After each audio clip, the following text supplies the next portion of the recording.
সবাই কেমন আছেন? আশা করি ভালো আছেন।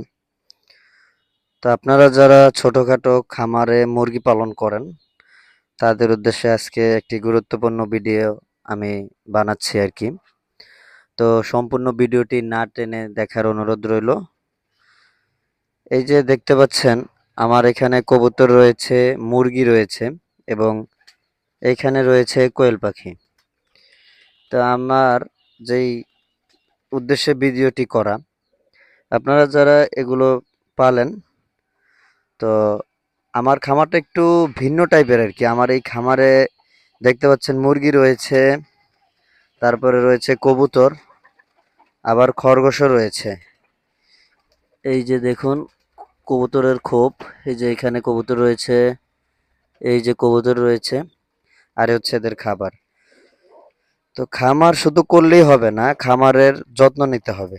অনেকে আছেন যে খামার করছেন, প্রথম খামারে একটু পরিষ্কার পরিচ্ছন্ন রাখতেছেন, কিন্তু পরে সময়ের কারণে আর করা হচ্ছে না, তা কিন্তু করা যাবে না। তো আমার এই খামার আমি সবসময় পরিষ্কার পরিচ্ছন্ন রাখি, তো আপনাদেরকেও বলবো যে খামার সবসময় পরিষ্কার পরিচ্ছন্ন রাখবেন। এই দেখুন আমার খামার কি সুন্দর পরিষ্কার পরিচ্ছন্ন। এই যে, তো সবসময় আপনারা চেষ্টা করবেন যে পরিষ্কার পরিচ্ছন্নভাবে খামারটা রাখার জন্য।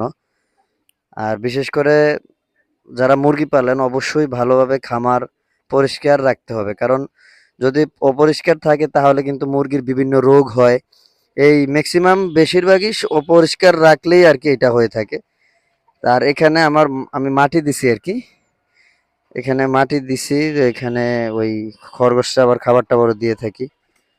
তো আমার এই খামারটি আপনাদের কাছে কেমন লাগলো আমাকে কমেন্ট করে জানাবেন, এবং কে কোথা থেকে আমার এই ভিডিওটি দেখছেন অবশ্যই আমাকে জানাবেন। তো ভিডিওটি ভালো লেগে থাকলে অবশ্যই আপনারা আমাকে উৎসাহিত করবেন এবং আমার চ্যানেলটি ফলো দিয়ে রাখবেন এবং সাবস্ক্রাইব করবেন।